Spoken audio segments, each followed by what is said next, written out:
मेरा नाम सिकंदर है। आई एम 31 ईयर्स ओल्ड और मैं हरियाणा से हूँ। 20 फरवरी 2022 को संडे का दिन था, मेरा कोई एग्ज़ाम था। तो उस टाइम मैं एग्ज़ाम लिखते टाइम मेरे को फ़ील हुआ मेरी फिंगर्स में, मेरे राइट हैंड में कि कोई प्रॉब्लम है।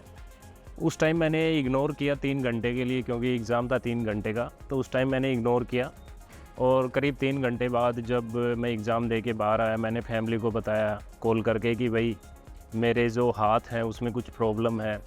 तो घर वालों ने सजेस्ट किया कि आप बाकी जो डॉक्टर थे, मैंने उनसे संपर्क किया तो उन्होंने मुझे बताया कि भाई आपका जो फ़ीवर था पिछले कुछ दिन से, उसकी वजह से आपको कमज़ोरी फ़ील हुई है, तो इसलिए आपकी ये फिंगर है ये काम नहीं कर रही। तो उन्होंने पैरासीटामोल एंड विटामिन्स टैबलेट दे के मुझे भेज दिया घर। बट धीरे धीरे 2 घंटे बाद है मुझे पैरों में फ़ील हुआ, कुछ ऐसे कमज़ोरी फ़ील हुई, मेरे पैर हैं वो एक प्रॉपर रिदम में नहीं उठ रहे थे। तो फिर मैंने भाई को कॉल किया कि भाई कुछ तो प्रॉब्लम है। तो भाई ने कहा कि और कहीं दिखाओ, आप जो आपका पीजीआई है चंडीगढ़ में, वहाँ पे आप जाइए, वहाँ पे दिखाइए क्या हुआ है। तो रात भर रुकने के बाद जब मैं सुबह उठा वॉशरूम के लिए, तो उस टाइम मैं अपने आप को बेड से उठा नहीं पा रहा था। एकदम पूरी बॉडी कह सकते हो आप कि कोलैप्स हो चुकी था, मतलब पूरी बॉडी मेरी। और फिर अल्टीमेटली हम फोर्टिस हॉस्पिटल है मोहाली में, वहाँ पे पहुँचे। वहाँ से मुझे पता लगा कि आपको जीबीएस है, और उस केस में फोर्टिस हॉस्पिटल में मुझे आईवीजीआई जो इंजेक्शन है वो लगने शुरू हुए। तो मेरे घर से काफ़ी दूर है मोहाली, तो इस केस में घर वालों ने कहा कि नहीं, हम हिसार में ट्रीटमेंट ले सकते हैं। हम हिसार आए जिंदल हॉस्पिटल, दैन वहाँ पे आईवीजीआई इंजेक्शन हुए। और इंजेक्शन 5 इंजेक्शन होने के बाद इतना कुछ रिकवर हुआ नहीं।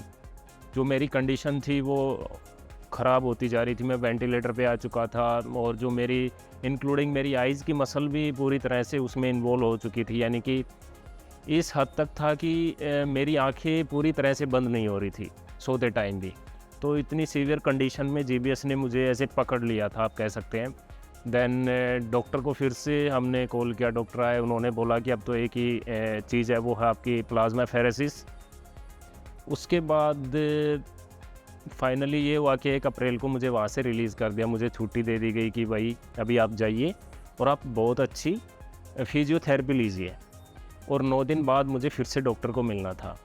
तो करीब 9-10 दिन मैंने जो भी मेदांता के पास ही फिजियोथेरेपिस्ट था कोई लोकल में, वहीं से मैंने फिजियोथेरेपी ली। सो दैन फिर मैं डॉक्टर के पास गया, डॉक्टर अरुण गर्ग के पास। तो उन्होंने यही रिकमेंड किया मुझे, पहली जो बात थी उनकी यही थी कि आपको अब सिर्फ़ और सिर्फ अपनी फिजियोथेरेपी पे और अपने रिहैब पे काम करना है। तो और जो एक बात और बोली थी उन्होंने, जो सभी पेशेंट के लिए इम्पोर्टेंट है, कि आपके पास 2 ऑप्शन है, या तो आप खुश होके करें या आप दुखी होके करें। अगर आप खुश होके करेंगे तो आपकी रिकवरी फास्ट होगी।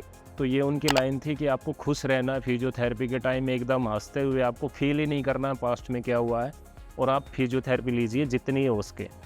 और उस केस में पीछे से जो घर वाले थे उन्होंने क्या है कि सब रिसर्च किया था कि भाई हमें कहाँ लेनी चाहिए। तो हमें 2 ऑप्शन थे उस केस में, जो पड़ता ये आपका भरतपुर गौरी फिजियोथेरेपी सेंटर है, इसको हमें यूट्यूब के थ्रू हमें पता लगा कि यहाँ पे अच्छी खासी फिजियोथेरेपी होती है।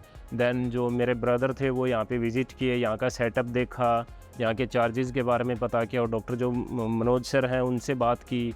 तो एक सेटिस्फैक्ट्री मतलब हमें लगा कि हमें यहाँ पे आना चाहिए। एंड हम आए यहाँ पे, और यहाँ पे मेरा जो ट्रीटमेंट है वो शुरू हुआ।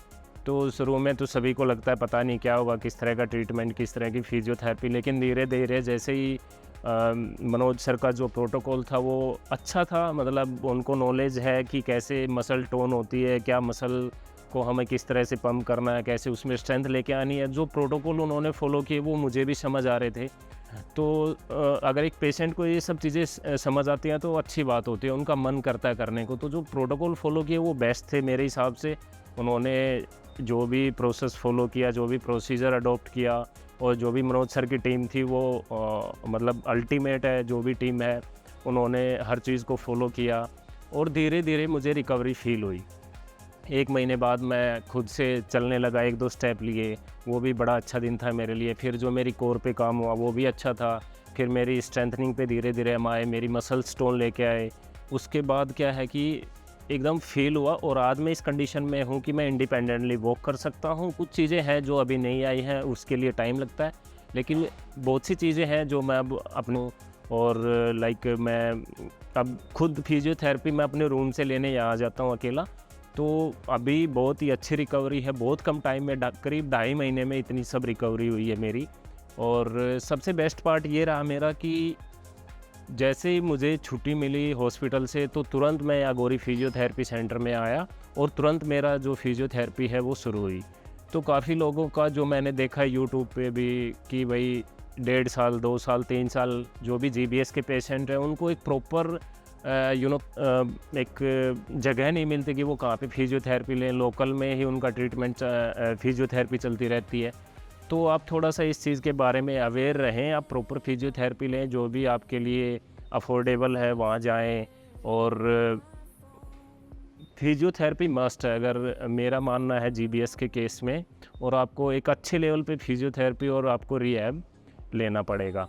और जो डॉक्टर मनोज सर हैं उनको अगर आप बात करें फिजियोथेरेपी के हिसाब से, न्यूरोलॉजी के हिसाब से, तो उनको काफ़ी नॉलेज है, मसल्स के बारे में काफ़ी आइडिया है। मैं भी काफ़ी सीख चुका हूँ उनसे, क्योंकि जब भी वो प्रोटोकॉल्स बनाते थे तो वो मुझे समझाते थे ये चीज़ इस तरह से काम करेगी।